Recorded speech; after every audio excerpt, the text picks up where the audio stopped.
목사님께서 이번 주일을 특별히 선교 주일로 정하시고 선교에 대한 말씀을 더 이렇게 해줬으면 좋겠다는 그런 말씀을 해주셨습니다. 그래서 가능하면 선교에 대한 그 내용을 좀 더 나누고 싶은데요. 선교에 대해서 이제 여러분들에게 이제 보통 뭘 말씀드렸으면 좋겠습니까 하고 여쭤보면은, 첫째는 왜 선교사님이 되셨습니까? 그것이 가장 많이 나오는 질문이고요. 그 다음에 지금 선교지에서 어떻게 사역을 하고 계십니까 하는 것이 두 번째 질문입니다. 그래서 지금 본문 말씀 내용과 이렇게 같이 합쳐가면서 지금 작년에 제가 왔을 때는 1부 때에, 그때에는 제가 어떻게 하나님께 소명을 받았는지에서 나눴어요, 보니까. 근데 올 적마다 저는 1부하고 2부 때 말씀을 조금 다르게 하기를 원해요. 왜냐하면 제가 갖고 있는 은사가 똑같은 걸 못해요. 그래서 마치 여러분들이 보통 가정주부들이 음식을 준비했던 것을, 아침에 했던 것을 점심 때 남편에게 드리면은 좀 약간 그렇잖아요, 그죠? 신혼 때는 특히. 이제 그런데 저도 그런 마음이 들어요. 그러니까 이미 한 번 한 설교를 같은 교회 내에서 똑같이 또 한 번 한다는 게 항상 부담이 돼요. 그래서 되도록이면 이렇게 늘 이렇게 다르게 하는데, 지난번에는 1부 때 그런 얘기를 했으니까 2부 때에는 그때 한 얘기도 좀 섞어가면서 같이 함께 여러분과 은혜를 나누도록 하겠습니다. 기도하겠습니다. 사랑의 주님, 감사합니다. 주께서 이 제일사랑교회를 오래전부터 세워주시고 이 지역의 복음화와 또 특별히 우리 한인들이 함께 모여서 주님께 예배하며 찬양할 수 있게 하신 은혜를 감사를 드립니다. 우리 김성문 목사님을 특별히 세우셔서 아버지 하나님, 주님의 몸된 교회를 섬기게 하셨는데, 이 교회를 통해서 참 마지막 때 쓰시고자 하는 하나님의, 주님의 귀한 뜻이 있는 줄 믿습니다. 아버지 하나님, 오늘 특별히 그것을 더 발견하게 도와주시고 우리가 교회적인 차원에서, 개인적인 차원에서 실천할 수 있게 하여 주시옵소서. 예수 그리스도의 이름으로 기도합니다. 아멘. 저는 한국에 있을 당시에 이미 교회를 다니기 시작을 했어요. 근데 미국에 와서 좀 더 이제 변화된 그런 사람이 됐는데, 저는 1977년에 우리 이상기 교수님은 54년에 오셨다고 그러니까 제가 기가 확 죽는데 77년에 이제 미국에 왔어요. 이제 그 당시에 올 때에 그 소양 교육이라는 것을 좀 하더라고요. 그래서 왜 그런 교육을 하냐면은, 미국이라는 미지의 그 나라에 가는데 그 나라에 가면은 한국과 이렇게 다릅니다. 그래서 거기에 대한 준비가 필요합니다 해서 가르치는 교육이 있었어요. 그래서 그거를 통해서 미국을 조금 알고서 오게 되는 거죠. 그런 소양 교육처럼 우리 성경의 내용을 저희들이 잘 숙지하면은 우리는 하늘나라에 대한 준비를 할 수가 있어요. 왜냐하면 여기에 하늘나라에 대해서 많이 써 있어요. 그래서 그 당시에 그러한 준비를 조금이라도 하고 온 게 이제 도움이 됐었는데, 최근에 이런 일이 있었어요. 여러분들이 우리 인생을 3생이 있다 하는 그런 얘기를 들어봤을 거예요. 1생은 어머니 뱃속에 있을 그 9개월 동안이 1생이고, 2생은 지금 우리가 살고 있는 90년 정도의 삶이 2생이라고 하고, 3생은 이제 우리가 천국까지 사는 영원한 생명을 갖고 사는 그때가 3생이라고 그러죠. 그런데 제가 있는 곳은 캄보디아의 아주 오지인 그 산골 몬돌길이라는 도에 사엠모르름이라는 곳에 제가 지금 사역을 하고 있어요. 제가 하는 그 주된 사역은 이제 특별히 중고등 학생들을, 그 오지에 있는 아이들이 자기네 동네에선 더 이상 중학교 시설이 없어갖고 유학을 와야만 되는 그런 아이들, 그러나 거기 읍내로 오면은 어느 누구도 도와줄 수 없기 때문에 거기에 어떤 시설이 있지 아니하면은 학업을 포기해야 되는 그런 학생들, 그런 학생들을 이렇게 쭉 모아서 한 50명 같이 공동체 생활을 하고 있어요. 저는 같이 그 아이들과 함께 더불어서 식사를 같이 쭉 해왔어요. 캄보디아에 여러분들 지금 사는 상황이 얼마나 열악한지는 와보지 않은 분들은 잘 모를 거예요. 그런데 우리나라 굉장히 어려웠던데 50년대, 60년대 아니면 좀 좋은 데는 70년대까지 생각해 볼 수가 있어요. 근데 우리도 참 어려웠던 그런 시절들이 있었는데 그때에 저희들이 도시락도 못 싸갖고 오는 친구들도 있었거든요. 우리가 식사를 할 때에 일식 일찬을 해요. 그래서 밥하고 반찬 딱 한 가지예요. 국으로 한 가지든지 아니면 반찬으로 한 가지든지. 그래서 그 정도로 가지고 식사를 합니다. 우리 김 목사님이 오셨을 때는 우리가 좀 특별히 그래서 아마 반찬이 그래도 두세 가지 되지 않았나 하는 생각이 드는데 그렇게 쭉 생활을 하는데 그 자체가 하나님이 기쁨이 있게 하세요. 어떻게 생각하면 참 내가 이 나이에 와갖고 왜 이렇게 참 어려운 그런 삶 속에 내 스스로 빠져들어가서 생활을 해야 되나 하는 그런 푼념이 나올 수도 있는데 저는 그것이 즐거운 거예요. 그렇게 만드는 것도 참 하나님이 주신 마음이라고 생각이 되는데 근데 거기에서 사역을 하면서 그 시장을 이렇게 돌아볼 수 있는 그런 기회가 있었는데 거기에 돌아보는데 어떤 갓난아이를 봤어요. 난 지 얼마 안 돼요 보니까. 근데 처음에 봤을 때는 왜 제 피부가 저럴까? 온몸이 화상을 입은 거로 저는 생각을 했어요. 그런데 그 엄마하고 대화를 해보니까 태어날 때부터 그렇대요. 그렇게 태어났대요. 정말 요새는 특히 이렇게 태어날 때 좀 어려움을 갖고 태어나는 아기들이 좀 많이 있는 것 같아요. 근데 그 아기가 그렇게 태어났어요. 그래갖고 정말 정상적으로 생활을 못하고 빚이 많은데도 가지도 못하고 그런 아기가 되었더라고요. 그래서 화상을 입은 자한테 엄마 얘기는 태어날 때부터 그렇게 태어났다고 그러는 그 얘기를 들었을 때에 참 뱃속에서 준비가 잘못된 상태에서 세상을 나오면 저렇게 되는구나 하는 것을 우리가 볼 수 있게 되는 거예요. 일생 때 이생이 잘 준비되어야 됩니다. 우리가 살고 있는 이생을 지금 살고 있는데 지금 이때에 삼생이 잘 준비되어야 됩니다. 그래서 하나님께서는 이 말씀을 우리에게 주신 것입니다. 지난번에 와서 말씀드리기를 이 하나님의 말씀, 이 성경은 하나님과 하나님의 백성들의 이야기라고 말씀을 드렸습니다. 예, 그렇습니다. 하나님의 백성은 누구입니까? 처음 창조를 하실 때는 아담으로부터 시작이 됩니다. 그리고 타락했던 우리 인간을 다시 노아로부터 시작해서 다시 시작을 해줍니다. 그리고 아브라함을 선택을 하십니다. 그리고 아브라함의 후손 중에서 야곱을 선택하시고 그를 이스라엘이라고 부르십니다. 이스라엘 민족이 하나님의 택한 백성이 되었습니다. 그러나 그들도 불순종합니다. 그럴 때 하나님은 당신의 아들 예수 그리스도를 보내주셔서 우리도 하나님의 백성이 될 수 있는 길을 허락해 주셨습니다. 이제는 그 이야기를 우리가 함께 하나님과 써가고 있는 것입니다. 그런데 이 이야기 속에서 오늘 요한 사도의 말씀을 특별히 우리의 말씀으로 받아들이기를 원합니다. 그런데 이 요한 사도는 신약 시대에 있어서 걸출한 두 사람을 뽑는다 그러면 사도 바울과 이 요한 사도예요. 사도 바울은 예수님과 같이 생활을 하신 분은 아니에요.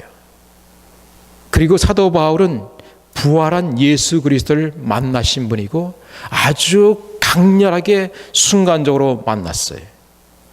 그리고 그는 그때부터 그의 회심이 있었고 삶을 헌신합니다. 그래서 사도 바울에게 있어서는 예수님 그러면 떠오르는 게 부활이에요. 그래서 그의 신학을 부활 신학이라고 그래요. 사도 바울의 편지 내용을 읽어볼 것 같으면 우리에게 예수 그리스도의 부활이 없다면 그런 전제를 많이 달아요. 그러면 우리는 아무것도 아니다 이거예요.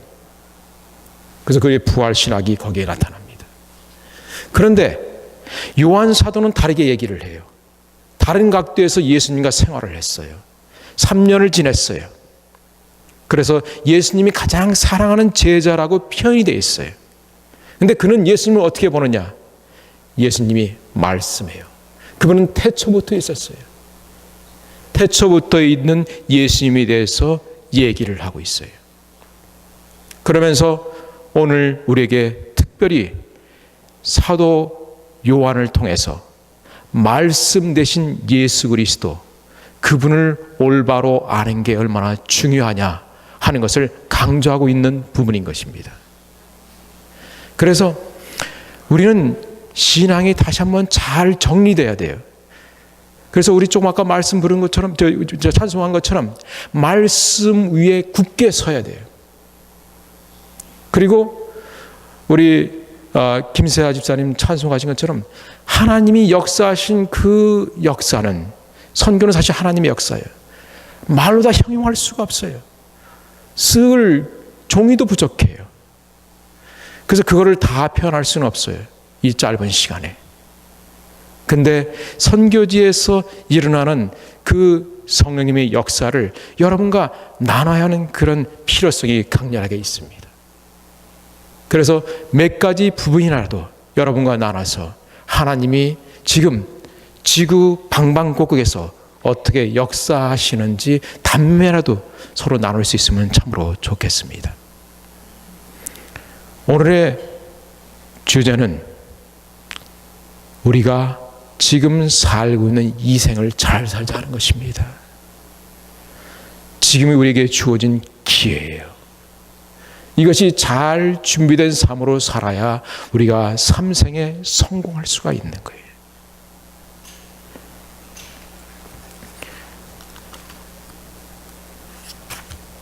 지금 오늘 말씀을 볼 것 같으면은 여기 적그리스도에 대해서 얘기를 하고 있습니다. 성경에 적그리스도, anti-Christ, 적그리스도 얘기를 하면 우리가 여러 가지 상상이 떠오릅니다. 무엇이 적그리스도인가? 그리스도를 적대시하는 게 적그리스도다. 아니면 그리스도라고 스스로 주장하면서 거짓 그리스도로 나타나는 게 적그리스도다. 여러 가지 모양으로 해석할 수가 있습니다. 그런데 여기서 사도 요한이 얘기하는 적그리스도는 그리스도, 즉 예수를 그리스도라고 하는 것을 시인치 않게 하는 겁니다. 부인하게 하는 것입니다. 그래서 그리스도를 그리스도답게 알지 못하게 하는 것, 예수님을 예수님의 하나님의 아들로 받아들이지 않는 것, 이것이 적그리스도 형태로 나타나는 것입니다. 이 당시에 이미 예수님이 돌아가신 이유입니다. 그런데 사람들이 여러 가지 모양으로 예수님에 대해서 새로운 평가들을 나타내고 있는 것입니다. 그런데 말을 함부로는 못해요. 왜냐하면 아직까지도 예수님과 함께 살았던 사람들, 아직도 예수님의 기적을 봤던 사람들이 있기 때문에 함부로 얘기 못합니다. 왜냐하면 아직도 증인들이 살아있기 때문에 그래요. 그런데 이 당시에 어떤 현상이 생기냐면 예수 그리스도는 그냥 잠깐 영으로 왔다 가신 분이지 실제 육신이 계시던 분이 아니다. 그냥 그분은 그냥 신령한 하나님이셨지 우리 육신을 가진 인간이 아니었다. 근데 그런 얘기를 하는 거예요. 그리고 또 다른 얘기는 뭐냐면 그분은 그냥 거룩한 사람이었지 하나님은 아니었다. 이런 얘기도 하기 시작을 하는 거예요. 그때 그러한 사상이 나타나는 걸 영지주의라고 그래요. 그래서 첫 번째 전자의 경우 같은 경우는 그 당시에 도세티즘, 그래서 성자 가연설이라는 거죠. 그게 무슨 말이냐면 예수님이 계시긴 했는데 예수님이 거룩하게 된 것은 침례를 받으실 때 성령 강림이 있었는데 그때부터 신령하게 되셨다. 예수님이 그 육신 속에 들어가기 시작을 하셨다. 그리고 십자가에서 돌아가시고 나서는 그 육체로부터 예수님이 떠나가셨다. 그렇게 얘기를 해요. 그래서 지상에 살던 예수님은 그냥 육신을 지닌 사람이었고 하나님과 인간이 함께 할 수 없다. 즉 거룩한 영과 이 더러운 육신이 함께할 수 없다고 얘기를 주장하는 것이 영지주의 하나 있어요. 그게 도세티즘이라고도 불렀어요. 그리고 또 하나는 에비오니즘이라고 있는데, 그거는 그냥 예수님이 그냥 거룩한 사람이었고 신령한 존재는 아니었다는 거예요. 하나님의 반열에까지는 안 된다는 거예요. 그런 식으로 해서 조작하려고 하는 게 뭐냐면, 예수님은 그리스도가 아니다, 이것을 나타내는 거예요. 그것이 적그리스도의 일이고, 그것을 지금까지 그런 기회가 있을 때마다 사람을 현혹하고 있는 거예요. 이것이 하나의 역사였어요. 이 역사는 계속해서 반복이 되고 있어요. 우리는 성경을 통해서 그런 역사의 반복을 눈이 보고 있습니다. 근데 이 성경 속에서 여러 가지 모양이 적나라하게 다 나타나고 있는 이유는 뭐냐면, 똑같은 실수를 하지 말라는 겁니다. 과거에는 그런 실수가 있었지만 우리는 그것을 올바로 알고서 실수하지 말라는 겁니다. 그럼에도 불구하고 우리는 쉽게 이 사탄의 장난에, 그 농간에 넘어가기 쉽습니다. 지금도 많은 일들이 벌어지고 있는데, 첫 번째 사탄의 역사가 뭐냐면, 그때 벌써 하와에게 사탄의 역사가 시작되지 않았습니까? 그 하와는 우선 하나님과 같게 해줄 수 같은 그 탐스러운 과일, 그 보암직한 과일, 거기에 속아 넘어갑니다. 그래서 어떻게 피조물이 창조주 하나님의 반열에 올라가려고 하는 그런 생각을 합니까? 성경이 우리에게 뚜렷이 가르쳐주고 있는 것은 뭐냐 하면 우선순위예요. 우리가 이 생을 사는 동안에 가장 중요하게 생각해야 될 것이 우선순위를 지키는 거예요. 우리가 하나님을 항상 무엇보다 위에 높이 찬양 드리면서 그분 중심의 삶을, 그분이 주신 말씀을 귀하게 생각하면서 사는 그러한 삶이 되면 성공하는 삶이 되는 거예요. 그런데 그 우선순위를 흐트리려고 그랬어요. 이미 흐트러졌어요. 많은 사람들이 아직도 그걸 혼돈하고 있어요. 자꾸 세상 것들을, 그리고 차선책에 있어야 될 것을 최우선순위에 갖다 놓는 경우가 너무나도 많은 거예요. 세상의 어느 것도, 심지어는 우리의 부모님도 하나님 자리에 먼저 갈 수가 없어요. 우리의 자녀도 그렇게 갈 수가 없어요. 그럴 때 우상이 돼요. 이분 우리의 배우자도 그런 자리에 갈 수가 없어요. 그런데 많은 사람들이 돈을 하나님보다 우선순위에 놓는 실수들을 해요. 그것은 이미 하와 때부터 일어난 일이에요. 그리고 말씀은 우리에게 주시는 것이 그 말씀 위에 굳게 서서 흔들림 없는 신앙으로 우리가 계속해서 삶을 살아가면서 열매를 맺고 그 열매를 통해서 하나님의 기쁨이 되고 영광을 돌려야 되는데 거기를 자꾸 떠나게 만들어요. 여러 가지 형태가 있지만 지금 최근에 가장 많이 대두되고 있는 것은 동성 간의 결혼이에요. 최근에 PCUSA에 있는 그런 교회 얘기를 들었는데, 미국의 가장 큰 장로교회죠. 북장로교회. 거기에서 동성연애자들을 받아들이기 시작을 했죠. 그것도 하나의 합법적인 결혼이다, 이렇게 받아들이는 거예요. 그것은 하나님의 창조의 질서를 위배하는 것입니다. 창조의 질서를 파괴하는 것입니다. 그런데 그러한 자리에 사람들이 자꾸 들어가고 있어요. 그러면서 처음에 들을 때는 거부하던 사람이 두 번째 들을 때는 그거 하나의 병이라고 그러는데 이해해야 되지 않아? 이런 식으로 자꾸 하나님의 말씀보다는 세상 풍조에 자기 자신을 띄워보내게 되는 것입니다. 그럴 때 우리는 하나님이 원하는 이 생을 살아드릴 수가 없어요. 우리가 예수 그리스도의 하시오는 재림을 제대로 준비할 수가 없어요. 크리스찬이라고 얘기는 하지만 능력 있는 크리스찬이 될 수가 없어요. 결국은 사탄은 되도록이면은 예수 그리스도를 깎아내리려고 그래요. 근데 우리 인간에게도 그런 마음들이 있어요. 어느 사람이 좀 잘 되면 같이 존경해주고 그 다음에 본받으려고 하고 또 그분을 참 그런 부분에서 칭송도 하고 그래야 되는데 그것을 시기하는 것이 먼저 앞서요. 너무너무 힘들죠. 제가 옆에 캄보디아에 있는 나라가 그 캄보디아 옆에 있는 나라가 베트남이라는 나라가 있어요. 잘 알죠, 우리가. 거기에 저는 옛날에 그 공산주의의 리더로 있던 호찌민이라는 사람의 이름을 들었을 때 그냥 공산주의 리더 이렇게 피상적으로만 생각을 했어요. 내가 호찌민 씨를 방문을 하고 그의 박물관을 가봤어요. 그렇게 놀라울 수가 없어요.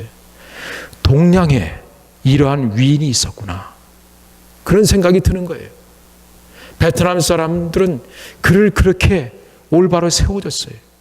훌륭한 리더였어요. 그를 깎아내리기보다는 그를 올바로 세워놓고 정말 그것 때문만이라도 제가 베트남 사람들을 다르게 보게 되더라고요. 우리는 알게 모르게 그 동남아 사람들을 약간 비하한다고요.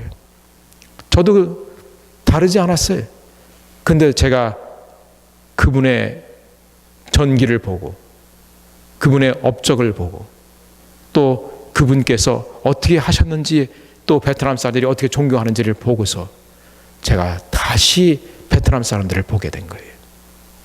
근데 우리나라 같은 경우는 그런 역사가 참 많지 않은 것 같아요. 그건 지금도 계속되고 있는 부분들이 있는 것 같은데 우리나라 이순신 장군 같은 그런 분도 사실 그 당대에는 너무나도 힘든 삶을 살았죠. 나중에 가서 우리가 그분을 인정해주기 시작을 했지만은 그분보다 위대한 분이 또다시 있을까 할 정도로 참 귀한 분이잖아요. 근데 그런 분들이 지금도 있을 수 있어요. 선교지에도 있을 수 있어요. 선교지에 나가신 분들이 개신교만 다 각계 전투를 해요. 선교제는 우리만 나가 있는 것이 아니죠. 우리의 가장 큰 대적은 이슬람이에요. 그들은 아주 많은 물질을 가지고서 선교제를 공략하고 있어요.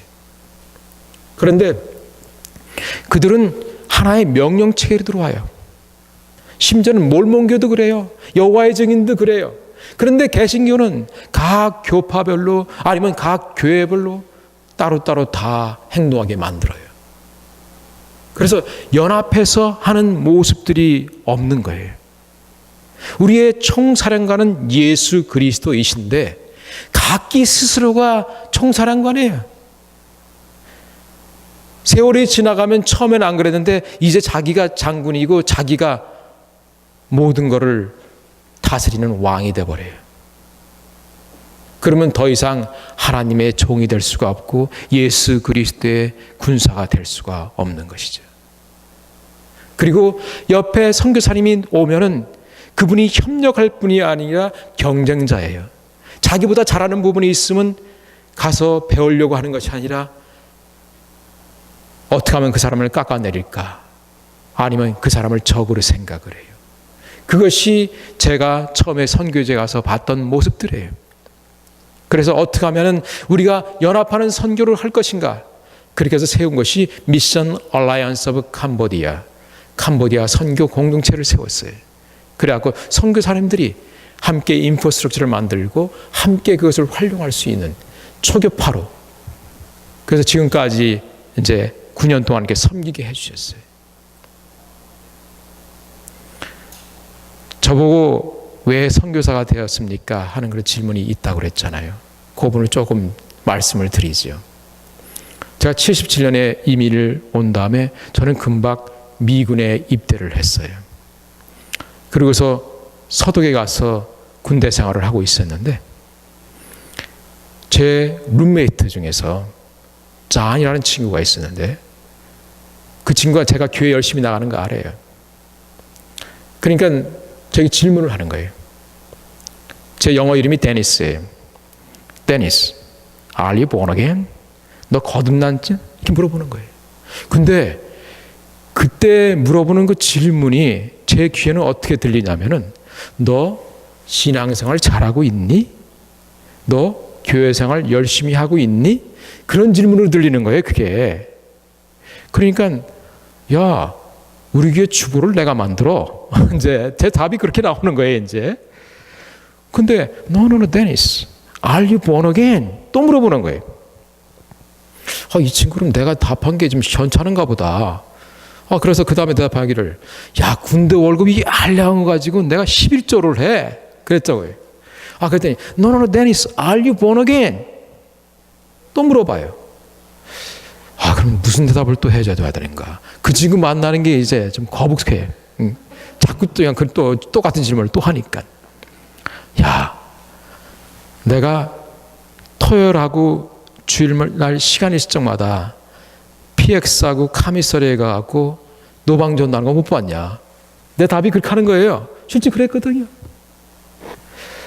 저는 그렇게 하는 것이 걔에게 훌륭한 답이 된다고 생각을 했어요. 근데 그 친구는 그렇게 하니, Dennis, are you born again? 물어보는 거예요. 그래서 그 다음에 할 때는, 야, 우리가 구역 모임을 하면은 내가 거기서 설교를 해. 근데 답을 그렇게 하는 거예요. 또 물어봐. 그 다음에 이제 비장의 카드를 마지막으로 하나 꺼내들었죠. 우리 목사님이 예배를 인도 못하면 내가 설교를 해. 근데 그때까지 답이 안 된 거예요. 저는 이제 그때부터는 그 친구를 피해야 돼요. 근데 어느 날 그 교회에 있는 분이 이 성경책이 이제 여분이 있다고 나한테 준다고 그래요. 저는 그때까지 영어 성경만 갖고 있었거든요. 근데 한국 성경을 준다고 그러는데 옛날에 있는 그 위에서 아래로 읽는 그 빨간 성경이 있죠. 그 성경을 나한테 주는 거예요. 근데 그 성경을 받았는데 얼마나 또 기쁜지. 그래서 그날 밤에 그 성경을 읽기 시작을 했어요. 돌이켜보면은 제 스스로 성경을 펴서 읽은 게 처음이에요. 예배 시간에 성경을 폈어요. 성경 공부 시간에 성경을 폈어요. 그러나 내 스스로 성경을 읽으려고 성경을 핀 게 처음인 것 같더라고요. 제가 부산시 전체 가톨릭 학생회장까지 한 사람이에요. 그 당시 저는 천주교를 믿었어요. 그랬는데, 그리고 천주교에서는 예배를 인도할 때에 그 예배 인도자가 있어요. 그 신부님이 여기 있고, 여러분 회중석에서 평신도 대표가 신부님하고 마이크를 잡고서 대화를 하면서 미사를 같이 인도해요. 그거 갖다 미사 해설자라고 그래요. 그런 걸 했어요, 제가. 그렇기 때문에 이 정도 신앙생활하면 나도 잘하는 거지 하는 그런 어떤 잘못된 생각이 있었고, 교회 가서 교회에서 하라고 하는 대로 하는 것이 저는 신앙생활 잘하는 거라고 생각했어요. 교회 행사 있으면 열심히 참석하고, 중요하죠, 그것도. 그런데 가장 중요한 것은 내가 예수님을 주님으로 올바로 영접했냐는 것입니다. 그날 밤에 제가 성경을 읽기 시작을 했어요. 성경을 읽으니까요, 그 이전에 제가 읽던 성경하고 달라요. 뭐가 다르냐면은 거기에 나오는 인물이 그냥 역사 속의 인물이 아니에요. 그냥 가상 속의 인물이 아니에요. 거기에 모세 얘기가 나오면 그게 제 얘기로 들려요. 야곱의 얘기가 나오면 제 얘기로 들려요.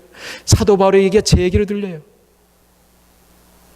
갑자기 그걸 알게 되니까 예수님이 왜 이 죄인을 위해서 죽으셨는지 감동이 오기 시작을 하는 거예요. 그때 눈물이 나오기 시작을 하는데 주체할 수가 없는 거예요.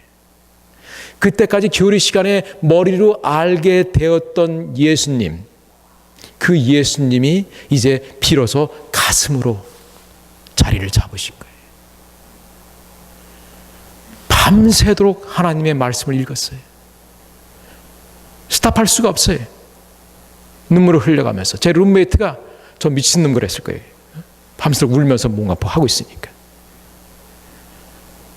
한숨도 자지 못하고서 그 다음날 아침에 일어났어요. 이제 근무를 조금 있으면 시작을 해야 되죠. 그리고서 현관문을 착 열고 나갔어요. 그때 들어오는 햇살은 그 이전에 있던 햇살이 아니었어요. 바로 옆에 조그만 화단이 있었어요. 거기에 피어 있는 꽃은 어제의 꽃이 아니었어요. 그 꽃은 그 자리에서 저를 위해서 피어서 웃고 있었어요. 다른 세계를 보게 되기 시작하는 거예요. 제가 70년에 이민 갈 때 친구들을 이제 배웅이 왔어요.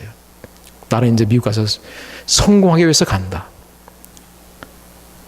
그것이 제가 친구들에게 했던 얘기예요. 나는 가서 기필코 성공해야 돼. 이제 기회의 나라 갈 것이다.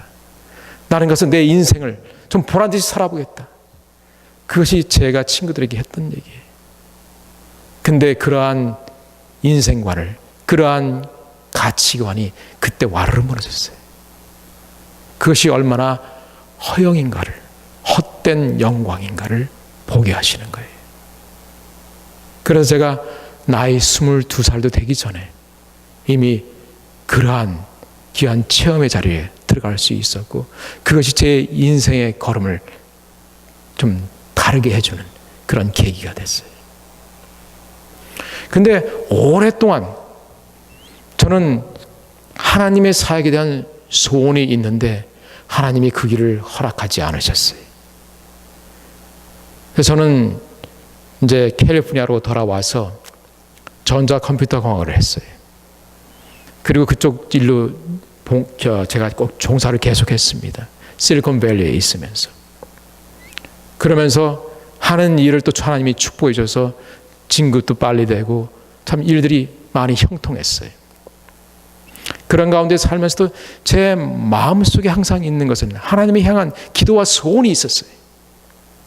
하나님, 제 마음은 늘 하나님의 교회에 가 있는데 제 몸은 여기 회사에 와 있습니다.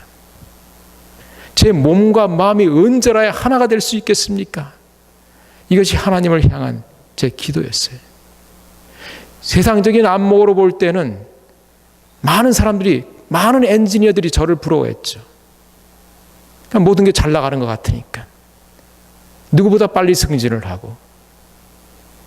나중에 제가 선교사가 된다 그러니까 너무 어안이 없어갖고, 아니 나는 당신같이 되는 게 하나의 목표인데 당신이 캄보디아로 가면은 나는 어떡합니까? 그거는 같이 교회에 있는 같은 엔지니어 친구들의 얘기이기도 했고, 또 저를 늘 회사를 옮길 때마다 따라다니던 그런 그 외국인 엔지니어들도 같은 말들을 하는 거예요. 근데 제게 확실했던 것은 뭐냐면 더 큰 영광을 저는 본 거예요. 이 세상에서의 이 헛된 영광은 너무 작은 거예요. 너무 찰나적인 거예요. 더 큰 거를 잡으려면 이 작은 거를 놔야 돼요. 그러지 않으면 이제 큰 거를 잡을 수가 없는 거예요. 저는 그런 영적인 욕심이 있었어요. 그래서 그거를 미련 없이 놓을 수가 있었고 새로운 것을 잡을 수가 있었죠. 제가 마지막으로 갔던 제 위치가 뭐냐면 대기업의 부사장까지 올라갔어요. 엔지니어는 올라갈 수 있는 최고의 자리까지 올라간 거죠.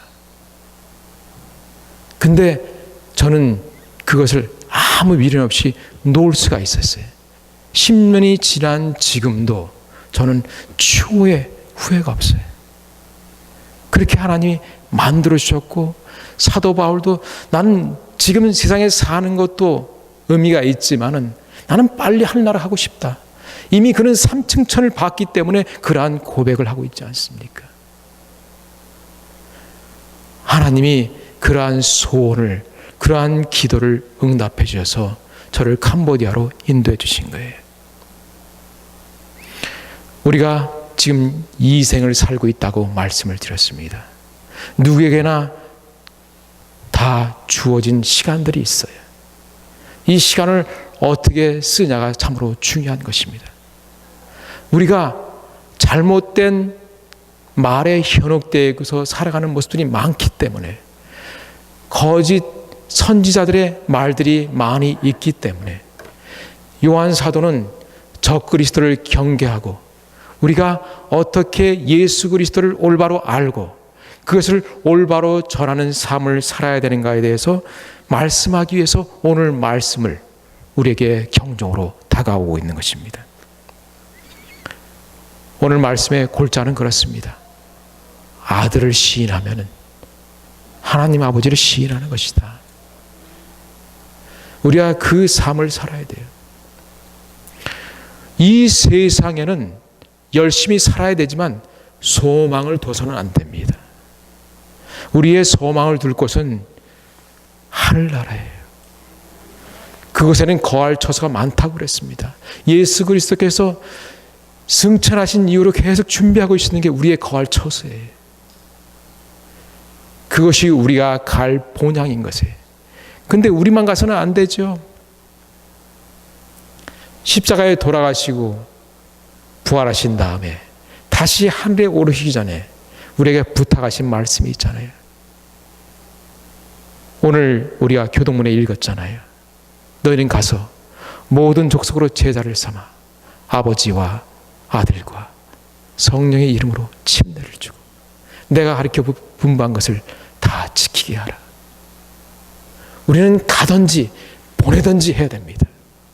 그것이 우리 남은 삶의 가장 귀한 것이고 그것이 하나님이 우리를 향한 기대인 것이에요.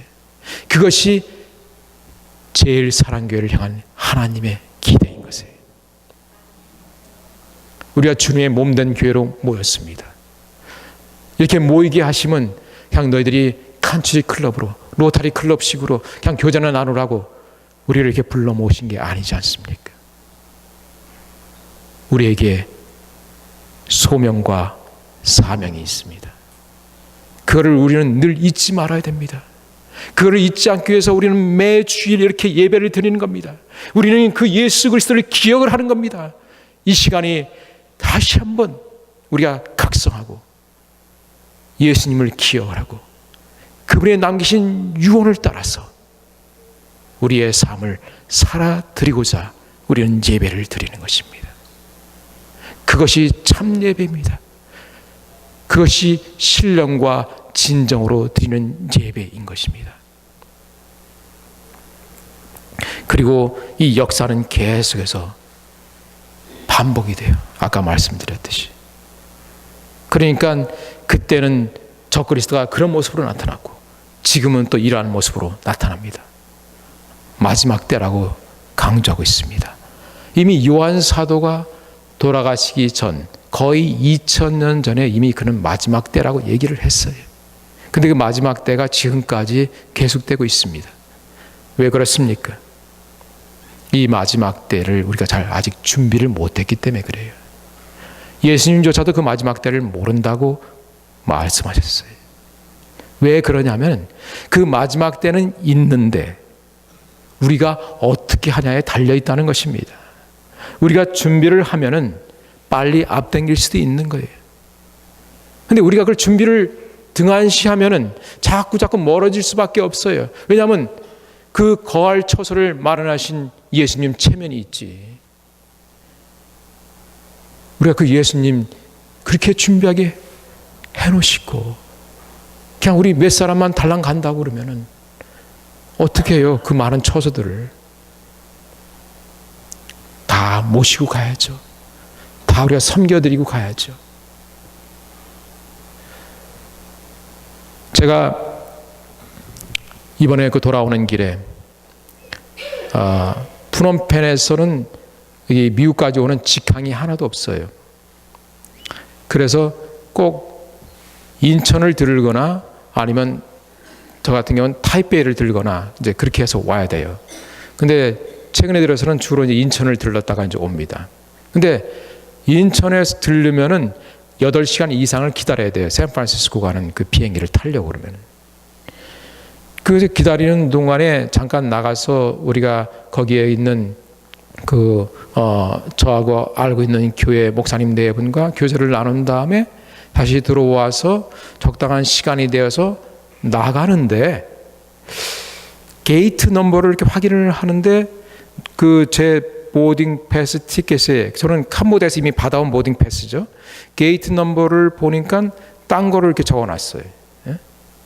그래서 이 밑에 있는 넘버는 뭐지? 그러고서 번호가 2개 있으니까 혼돈스러워갖고 전광판을 봤어요. 보통 우리는 그 게이트가 바뀌는 경우가 있잖아요.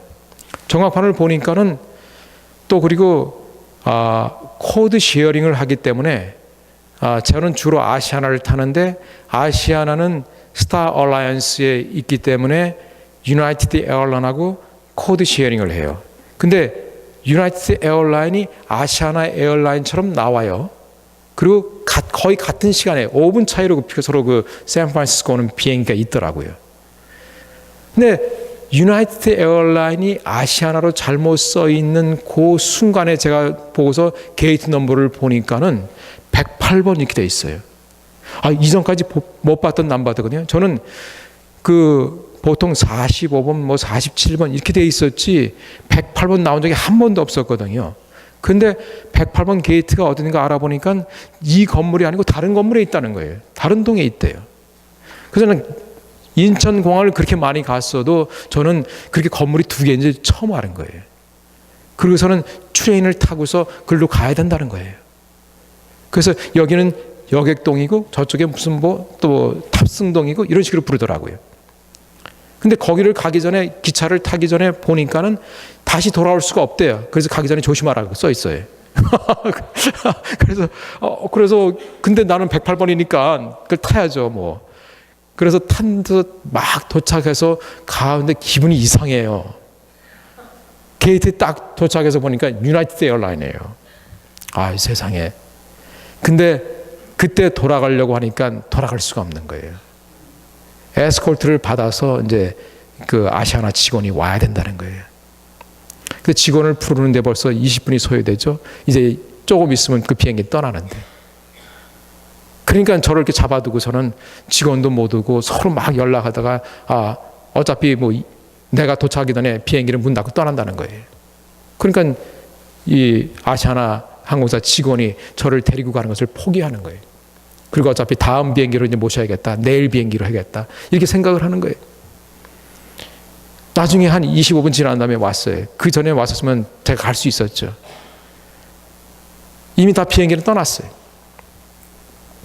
근데 그런 순간에 내가 왜 이런 실수를 했지 하는 생각도 있지만은 그 다음에 이렇게 내가 많은 경험이 있는 부분에도 어떻게 실수가 있을 수 있네?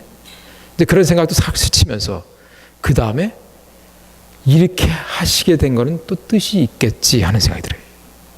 그러면서 감사한 마음이 드는 거예요. 하나님 뭔가 뜻이 있으셔서 이렇게 만들어 주신 거겠지 하는 그런 감사의 기도를 먼저 하게 하더라고요. 평소 같으면 제가 이게 뭐야 짜증스러울 수 있잖아요. 근데 그날은 감사의 기도를 먼저 나오게 했어요. 그리고 아시아나 직원들이 그렇게 늦장을 부리고 와서 하나도 화가 안 나요. 그냥 도와주는 게 그냥 감사하다는 생각이 들어요. 그냥 따라서 하고.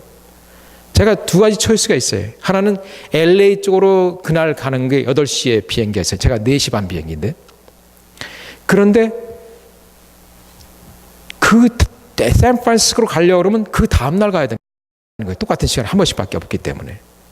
그래서 그 다음날 갈까 LA를 갈까 이제 제가 이제 나름대로 이제 고민을 하는 거죠. 근데 그러면서 제 짐이 다시 다 나왔어요.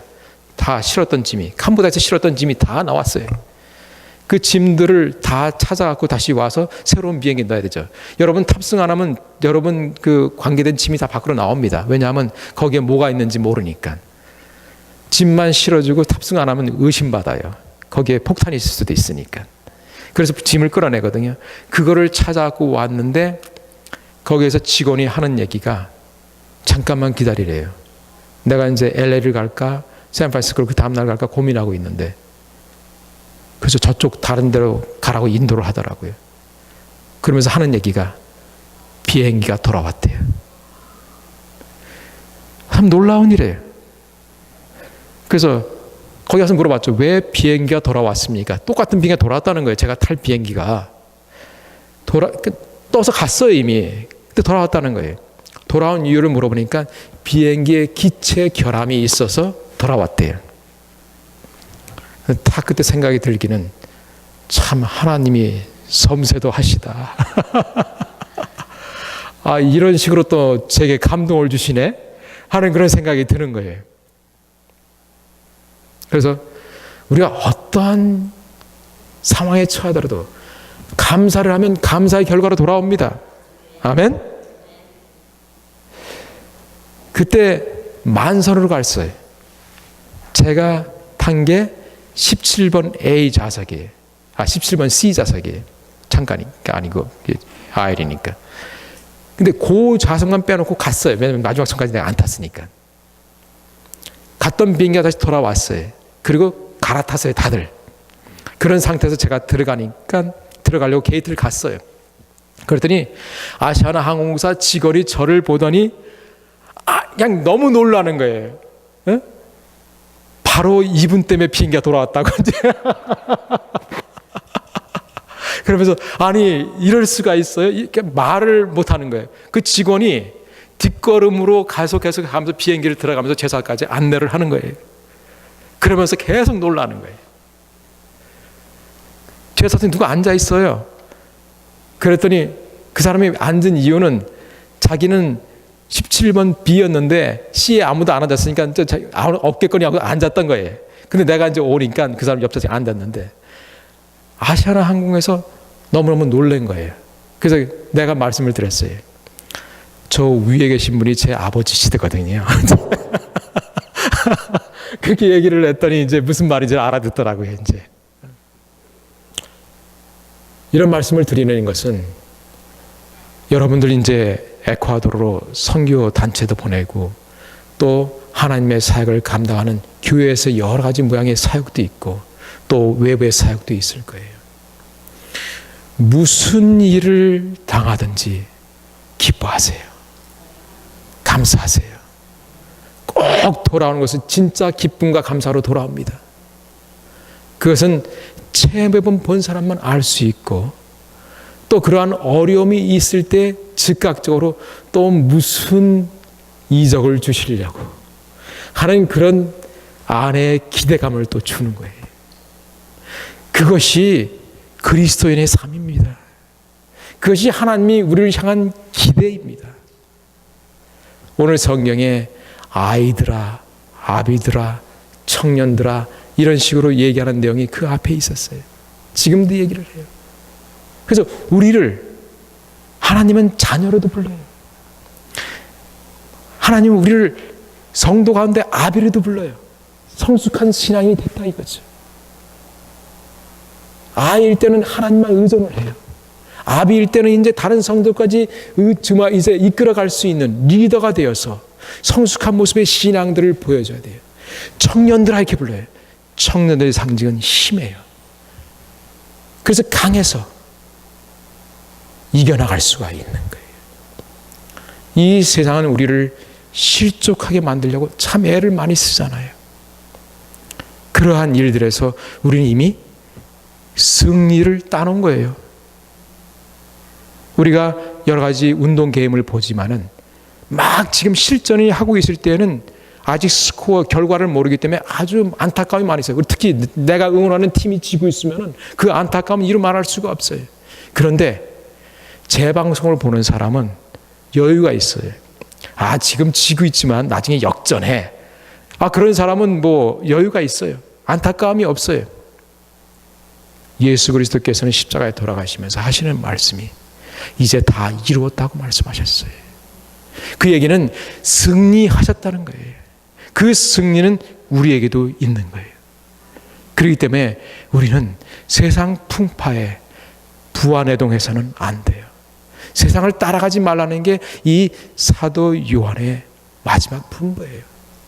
우리가 따라가야 할 오직 한 분, 예수 그리스도. 그분을 따라갈 때에 우리는 이 세상을 넉넉히 이길 힘을 그분으로부터 받을 수가 있는 것입니다. 선교지에서 제가 사역을 하지만은 제가 사역하고 있는 게 아니에요. 오늘 하나님의 사역이에요. 제가 하면은 인간의 한계만큼밖에 일 못해요. 저는 실리콘밸리에서 반도체 쪽에 일을 했거든요. 그런 굉장히 경쟁이 치열한 곳이 실리콘밸리예요. 회사가 일어나고 망하는 게 순식간이에요. 거기에서는 꼭 1등을 해야만 살아남습니다. 반도체 중에서 유명한 게 인텔 회사라고 있어요. 거기서 여러분 컴퓨터에 들어가고 있는 그 CPU 그거를 만들어내요. 근데 인텔이 항상 넘버원이에요. 2등하는 회사가 AMD라는 회사가 있어요. 2등에 항상 2등. 그 나머지 회사들이 3등, 4등이에요. 1등하는 회사만 돈 벌어요. 그러니까 그 실리콘밸리가 얼마나 경쟁이 치열하겠어요. 그 가운데 제가 있었어요. 그러니까 제가 같이 있는 그 엔지니어 팀들과 일을 할 때에 일이 안 되면 어떻게 돼요? 일이 되게 만들어야 돼요.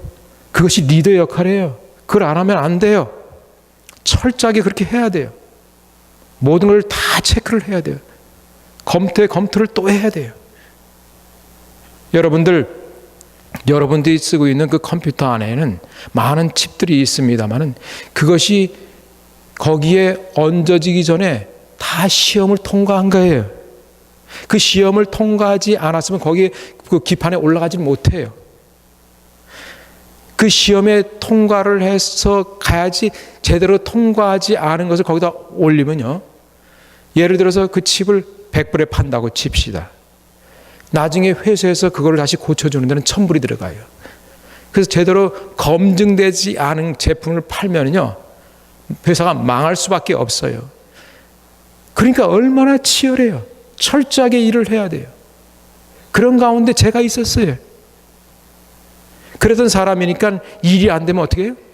일이 되게 만들고자 하는 인간적인 생각이 있잖아요. 제가 선교제 가서 없애버리는 거, 그거 없애버리는데 상당히 시간이 걸렸어요. 인간의 한계로 일을 해서는 안 돼요. 우리는 하나님의 능력으로 일을 해야 되는 거예요. 우리의 할 수 있는 일은 너무나 제한되어 있어요. 제가 도로도 준비 안 돼 있고 전기도 안 들어갔을 때에는 특히 우기에 그렇게 비가 많이 오고 그럴 때는 밖에 나갈 때 목숨 걸고 나가야 돼요. 거의 매일 죽음의 직전까지 가는 체험들을 합니다. 그런 상황 속에서 제가 철저히 느낀 것은 뭐냐면 내가 얼마나 작은가를 느끼는 거예요. 하나님 앞에서. 이 세상에 자연 가운데 있어도 내가 얼마나 작은가를 느낀 거예요. 그걸 철저히 느끼게 하시고서 하나님을 의지하게 하시는 거예요. 선교는 사람을 불러서 하나님이 쓰시지만은 하나님이 하시는 겁니다. 하나님이 불렀기 때문에 저는 캄보디아 갔습니다. 그곳에 있어야 했기 때문에 거기에 있습니다. 그러나 그렇게 순종하면 하나님이 그 사역을 해나가십니다. 그것이 여러분께 드릴 수 있는 제 간증입니다. 여러분들 함께 우리 살아가고 있는 이 이생 성공적으로 삽시다. 그리스도께서 곧 오십니다. 우리에게 달려 있습니다. 그 앞길을 잘 예비합시다. 그래서 우리의 신랑 되신 예수 그리스도 기쁨 가운데서 공중에서 그분을 만납시다. 그것이 우리에게 준 특권입니다. 그 특권을 누리는 여러분 한 분 한 분 되기를 예수 그리스도의 이름으로 축원합니다. 기도합시다.